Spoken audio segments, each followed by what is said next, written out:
Bismillahirrahmanirrahim. Hello viewers and dear learners. Assalamu Alaikum wa rahmatullahi wa barakatuh. Upload করতে যাচ্ছি আরো একটি tutorial. আজকের টিউটোরিয়ালটি ভয়েস চেঞ্জ সম্পর্কিত, but active voice with relative pronoun why and how. প্রিয় শিক্ষার্থীবৃন্দ, আমি এখানে কয়েকটি সেন্টেন্স দিয়েছি। সেন্টেন্সগুলো একটু দেখি আগে কি রয়েছে। He told me why he went to market yesterday. Another one is we're investigating why the man has slapped the porter. He knows how I have overcome my problem. Another one is everybody enjoyed how the little boy dived in the pond. হ্যাঁ, প্রিয় শিক্ষার্থীবৃন্দ, আমরা দেখতে পাচ্ছি চারটি active voice এখানে রয়েছে। প্রত্যেকটা অ্যাক্টিভ ভয়েসে একটি রিলেটিভ প্রনাউন রয়েছে, why এবং how। রিলেটিভ প্রোনাউন ওয়াই এবং হাউ কোনো অ্যাক্টিভ ভয়েসে থাকলে কিভাবে সেটাকে আমরা পেসিভ করব, তাহলে চলো দেখে আসি। Let's start the solution of these sentences.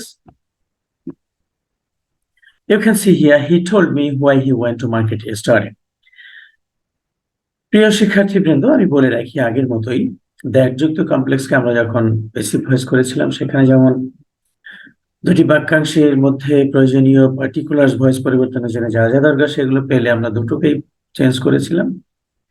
আর কোনো একটি অংশে যদি কোনো একটি পার্টস বা পার্টিকুলার্সের অভাব থাকে, সেটার ভয়েস চেঞ্জ হয় না, অবিকল থেকে যায়। এক্ষেত্রে আমাদের সেম নিয়ম ফলো করতে হবে। যেমন he told me why he went to market yesterday, আমরা যদি খেয়াল করি তাহলে দেখতে পাই হোয়াই এর আগে রয়েছে হি টোল্ড মি। এটাকে আমরা ইজিলি ভয়েস চেঞ্জ করতে পারি, but he went to market yesterday. He went to market. এখানে কিন্তু he went to market yesterday এই অংশটা ভয়েস চেঞ্জ করা যায় না, কারণ went verb এবং to এর পরে রয়েছে মার্কেট, নাউনটি প্রিপজিশনাল অবজেক্ট মার্কেট, সুতরাং এটিকে প্যাসিভ ভয়েসের সাবজেক্ট বানানো সম্ভব নয়। তাহলে কিভাবে এটাকে আমরা প্যাসিভ করতে পারি, লেটস সি। প্রথম অংশকে ভয়েস চেঞ্জ করে এটি পাস্ট টেন্সে রয়েছে, পাস্ট ইনডেফিনিট, তাহলে I was told by him why, মাঝখানে why থাকবে। পরবর্তী অংশটি অবিকল থাকবে, he went to market yesterday. I was told by him why he went to market yesterday. আবার another answer is why he went to market yesterday was told to me. এখানে me ব্যক্তিবাচক object R why থেকে শুরু করে পুরোটাকে আমরা বস্তুবাচক object হিসেবে বিবেচনা করতে পারি। তাহলে ওটাকে সাবজেক্ট বানালে মেকে ভার্ব থ্রি এর পরে টু মি করে রাখতে হবে। আর বাই হিম এখানে প্রয়োজন নেই, বাই হিম কারণ হোয়াই এর পরে স্পষ্টভাবে লেখা রয়েছে why he went to market yesterday was told to me. কে বলেছিল? সে বাজারে গিয়েছিল, তার দ্বারাই আমাকে বলা হয়েছিল। Another example, why we are investigating why the man has slapped the porter. এখানে কিন্তু why এর আগে we are investigating আমরা জানি, মাঝখানে কনজাংশন রিলেটিভ প্রোনাউন why এখানে কনজাংশনের কাজই করছে। দ্যাট থাকলে যেমন তার আগে আমরা প্রোনাউন ইট কে অবজেক্ট হিসেবে ইউজ করতে পেরেছিলাম, এখানেও সেটা পারবো। তাহলে আগের অংশে ভয়েস চেঞ্জ হচ্ছে, পরের অংশে রয়েছে the man subject has slapped verb the porter object, এটাকেও ভয়েস চেঞ্জ করা যায়। তাহলে নিয়ম মাফিক দুটো অংশকে ভয়েস চেঞ্জ করতে হবে। First answer is it is being investigated by us. Present continuous tense am being is being are being বসবে, it is being investigated by us why the porter, দ্বিতীয় অংশের অবজেক্ট হচ্ছে দ্য পোর্টার, সাবজেক্ট হয়ে গেছে, has been present perfect tense have been বা has been বসবে auxiliary verb has been slapped by the man. এখন আমরা ওয়াই এর আগে যদি ইট কে অবজেক্ট হিসেবে না আনি, তাহলে ওয়াই এর পরবর্তী অংশটাকে ভয়েস চেঞ্জ করে প্রথমে বসিয়ে প্রথম অংশটাকে শেষে নিয়ে নিতে পারি। Look at the answer here. Why the porter has been slapped by the man is being investigated by us. এখানে কিন্তু ইটের প্রয়োজন হয়নি। প্রিয় শিক্ষার্থীবৃন্দ, আশা করি বুঝতে পেরেছো ভয়েস চেঞ্জ গুলো। এটি আসলে অ্যাডভান্স লেভেলের, সবাই যে কোনো লেভেলের স্টুডেন্ট এটা নিয়ে চর্চা করতে পারে।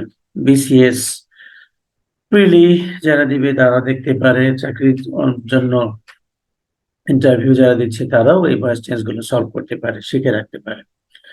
Let's go to the next slide, next page number 3। এখানে হাউ রিলেটিভ প্রোনাউনের কাজ করছে। আমরা দেখতে পাচ্ছি he knows how I have overcome my problem. How এর আগে ইট নিতে পারবো আমরা, তাহলে এটি ভয়েস চেঞ্জ হবে। I have overcome my problem, এখানেও কিন্তু ভয়েস পরিবর্তনের জন্য প্রয়োজনীয় পার্টিকুলার্স গুলো রয়েছে, দুটি অংশের ভয়েস চেঞ্জ হবে। It is known to him, know ভার্বের সাথে কখনো বাই বসে না। It is known to him how my problem has been overcome, এখানে বাই মি আর দরকার নেই। have overcome and present perfect tense, have been, has been auxiliary verb, has been overcome by me, এটির দরকার নেই যেহেতু my problem. Now another answer, how এর অংশটাকে আগে নিয়ে আসতে পারবো অবজেক্ট বানিয়ে।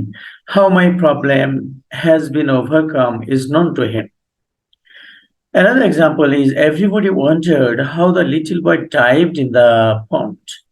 এখানে কিন্তু how এর আগে it নিলে এটার ভয়েস চেঞ্জ করতে পারবো, আবার হাউ থেকে শুরু করে পুরো অংশটাকে অবজেক্ট নিয়েও ভয়েস চেঞ্জ করতে পারবো। হাউ এর পরে রয়েছে the little boy dived in the pond, dived verb, তারপরে রয়েছে ইন দ্য পন্ড, এটি কিন্তু ডাইভড ভার্বের অবজেক্ট নয়, সুতরাং এটির ভয়েস চেঞ্জ হবে না। Look at the answer here. It was wondered by everybody how the little boy dived in the pond. How এর অংশটি আর ভয়েস চেঞ্জ করতে আমরা পারবো না, অবিকল থেকে যাবে। এবার ইটকে অবজেক্ট হিসেবে না এনে হাউ থেকে শুরু করে পুরো অংশটাকে আমরা অবজেক্ট হিসেবে ইউজ করতে পারি। How the little boy dived in the pond was wondered by everybody. Wonder হলো বিস্ময় প্রকাশ করা, বিস্মিতভাবে চিন্তা করা যায় কিভাবে। আচ্ছা, তাহলে আজকে রিলেটিভ প্রোনাউন যুক্ত 4টি ভয়েস চেঞ্জ আমরা দেখলাম, হোয়াই দিয়ে দুটো এবং হাউ দিয়ে দুটো। এখানে আমরা দেখলাম যে হোয়াই এবং হাউ উভয় ক্ষেত্রে কখনো কখনো দুটো অংশেরই ভয়েস চেঞ্জ করতে হয়, আবার কখনো শুধু আগের অংশের ভয়েস চেঞ্জ হয়, পরের অংশের ভয়েস চেঞ্জ হয় না, ভয়েস পরিবর্তনের জন্য প্রয়োজনীয় পার্টিকুলার্স না থাকার কারণে। ওকে, প্রিয় শিক্ষার্থীবৃন্দ, hopefully you have understood these 4 sentences very well. This is a very short tutorial. Thanks for watching.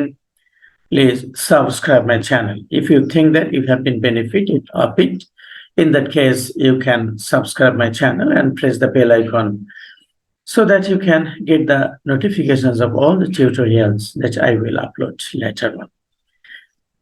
সে পর্যন্ত সবার জন্য শুভকামনা রইল, এখানেই শেষ করতে যাচ্ছি। আসসালামু আলাইকুম ওয়া রাহমাতুল্লাহি ওয়া বারাকাতুহু।